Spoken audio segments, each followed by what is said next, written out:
This is another Poets at War General Report. And here's your General, Joshua David Ling. Good luck. Hey everybody, back again. This time we're going to be talking about Understanding as Love, and particularly the song Iris by the Goo Goo Dolls. I know, kind of an odd, transitory topic compared to what we've been talking about lately. But we're going to get into that in just a few minutes. Please like and subscribe if you haven't already, but particularly know that you will actually be getting something from it. You'll be getting Poets at War twice a week, generals, reports, and conversations with artists when I have them. If you've not checked out the archive, go check it out. And please share this content with folks. We need more of this stuff going around. I just spoke with my mom on the phone, and the illiteracy, not insulting anybody. It's not anybody's fault. It's our system's fault for not educating people, right?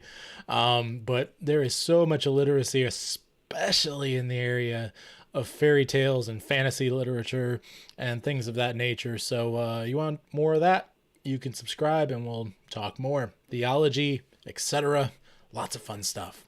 So today we're going to be getting into the topic of understanding as a form of love. And also Iris by the Goo Goo Dolls. Odd, but I'll tie them together for you. So there's this song. We might as well start with the song, Iris by the Goo Goo Dolls. It is one of my favorite songs of all time from a songwriting perspective. I think the performance is good too, and there's lots of great covers of it. It's a kind of 6/8 soft rock sort of a feel if you've never heard it. You should. If you haven't, go look it up. It was created by Jon Reznick, I think the guy's last name is, of the Goo Goo Dolls, and he hit a really hard snag in his life where he had a really hard time writing anything good, and he had a really hard time just feeling like, am I going to continue to be a musician? He got a deal with his band for doing a song for a movie called City of Angels. It's not a great movie. It's a Nicolas Cage romantic drama. Very weird. And it is also just, and this is back when Nicolas Cage was weirdly considered a leading man kind of actor outside of something like National Treasure. Nothing against him. He's just very specific in the kind of films he excels in. But he did this, Jon Reznick and the Goo Goo Dolls, they did this song. He wrote it really, really quickly. And it became one of their biggest hits ever. One of the best things you can see is their performance of this in the rain. Just look up Iris in the Rain and you'll find it. And they had a huge outdoor festival, and thousands of people were just screaming the lyrics. It's just this beautiful piece of rock and roll Americana. You really should check out sometime. But just look up Iris Goo Goo Dolls Rain and you'll find it. So the song itself, we're going to go through some of the lyrics here. I might as well start first verse. And I'd give up forever to touch you, because I know that you feel me somehow. Now, there's lots of meanings. He's being purposefully vague and homogenous in the lyrics. And I think that works to the benefit of the song, actually. So I give up forever to touch you because I know that you feel me somehow. You're the closest to heaven that I'll ever be, and I don't want to go home right now. So this person feels like they're kind of in limbo in their loneliness, right? Obviously you're not taking your theology from pop song lyrics, so just cool it, my 1689ers and my 1646 people, the people who particularly doctrinally, my radar is going off. Just go with the lyrics. You're the closest to heaven that I'll ever be, and I don't want to go home right now, because all I can taste is this moment, and all I can breathe is your life. So when sooner or later it's over, I just don't want to miss you tonight. That's the end of verse 1. And it shows this supreme loneliness of our main character, right?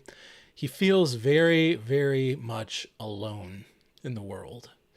And all that he can really experience at this point, because of how numb he's become, is the friendship that he's found with this one person, this one special person who is very obviously, of the opposite sex, of very strong, feelings, etc., physical and emotional ties. And that kind of love is intoxicating. And so this intoxicating love is actually breathing life back into our main character here. And he sings the chorus, "And I don't want the world to see me, because I don't think that they'd understand.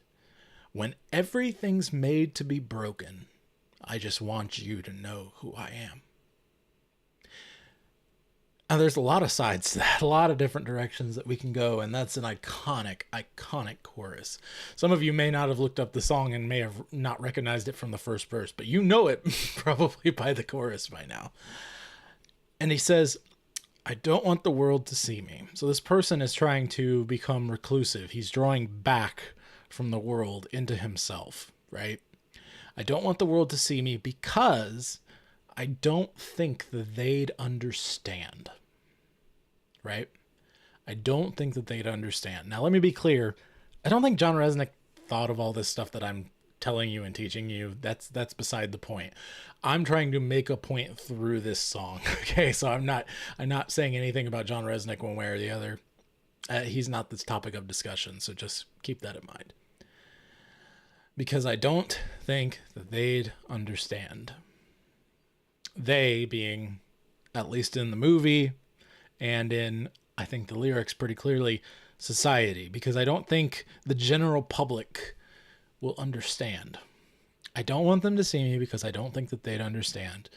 When everything's made to be broken, I just want you to know who I am. So they feel the crushing weight of sin in this world, the brokenness that is all around us. When everything is made to be broken. Now, I don't want you to see me, because I know I'm broken. I know this whole world is broken. But y'all are keeping up the act and seemingly pretty happy about it, so I don't want you to have to deal with my crushing depression, right? When everything's made to be broken, what does he want? What does this character ultimately want? I just want you to know who I am. Now, a Calvinist would be quick to perk up and say, rightly so, this is a pride thing, and it actually is. You're proud, not necessarily of your brokenness, but of the thing that you are still trying to grasp within yourself and within your own identity that you want to share with the world. And yeah, that's a pride thing. That's a problem. That's part of the reason this person is crushed, because they feel they're supposed to be something else than the broken thing that they currently are. Transgenderism, all these sorts of things that exist in our world where people feel completely detached from reality because of how broken they've become. Right? And when I said broken, I'm not trying to give it some generic term. I mean actually twisted and cracked and viscerally hurt by sin. Right? And so when a person does this, they become, in themselves, and they just want you to know who they are. There's two ways this can kind of go. One, baby, it's just me, right? This is who I am, and I'm dang proud of the weird, crazy wackadoo that I am. Which a lot of people think that's what I do. It's a little different. I'm mostly trying to garner attention with the weird clothes and other sorts of things so that I can talk to you about things of this nature. But there are people who flaunt their weirdness in a way that is unhealthy and ridiculous and should be scorned, quite frankly. That doesn't mean we're scorning them in that deep, specific place that they know is good and right and true. They know that humanity was at one time good, And one of the ways that we know that is through the very imperfect light of childhood, right? Oh, when you were a kid, things are great. Dad and mom took care of everything. The world seemed way less huge. You were sheltered from all the insanity. And I think a lot of people never grow up. They never realized that they were being trained this entire time to be knights and dames fighting the dragons. Yet we were told that through so many stories. So that's one side of this thing. The other side is, when everything's made to be broken, I just want you to know who I am. I want you to know me. I want you to love me. The biblical form of the word, right? To know means to love, to have intimate knowledge of. That doesn't necessarily mean physical. We're not just going there, and that's really a side thing anyway at this point. We're talking about the true depthy love that a brother can have with a brother, or a husband with a wife. This is a friend who sticks closer than a brother, right? This isn't a homosexual thing. This isn't something necessarily even marriage, but it can be a husband and a wife who are best friends, who are very close and intimately knowledgeable about one another and who they are on the inside, their brokenness, their correctness, their sanctification if they're Christians, right? All these sorts of things. And so the idea of understanding where someone else is coming from on any given topic is a form of love that is not much talked about. You know, we got our forms of love, our Greek thing, you know, agape and phileo and all these other forms. I'm not even talking about that. I'm saying, quite frankly, one of the best ways that you can love your fellow man is to seek to understand their perspective. That doesn't mean you have to agree with it by any stretch. It's not about agreeing or tolerating. Don't swallow that lie. But actually taking the time to weed past the brokenness, right? To get past that broken longing or that proud, braggadocious sinfulness to what has really broken them, right? I'm not saying you do this with everybody you meet, but when you have the opportunity and someone's giving you the opportunity to speak deeper into their life, you should, because it's an opportunity. And this is the thing that really separates the sort of door-to-door Bible Belt evangelism and someone who is, and it even separates it from the Tim Keller, you know, kind of faithful whatever he calls it, faithful witness kind of a thing. Like, we're not just sitting there standing by waiting to give answers, and we're also not going door to door saying, oh, we're talking about the Lord and Savior Jesus Christ. No, we're constantly meeting with them day to day at regular places of work and business and whatever. We're crossing paths with these people regularly. And when we hear, my girlfriend left me and I'm just really not doing very well. You know, I've got this surgery coming up and I really don't think that I'm going to have enough money to take care of it. Just being that listening ear to what is going on in their life, seeking to actually comprehend it, and then offering the joy and grace of the gospel, the ultimate hope that is within you. That is true evangelism.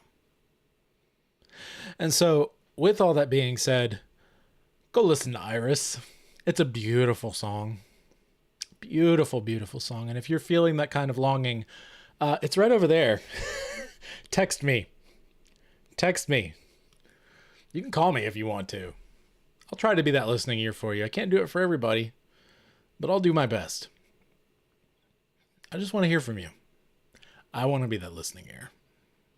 Because, you know, I've had only a few in my life. And thanks to them, I'm not as broken as I should be. With all that, words. With all that being said, that's all, folks. Be your family's bard.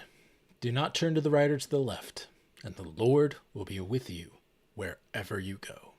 Join us next time in the trenches on Poets at War.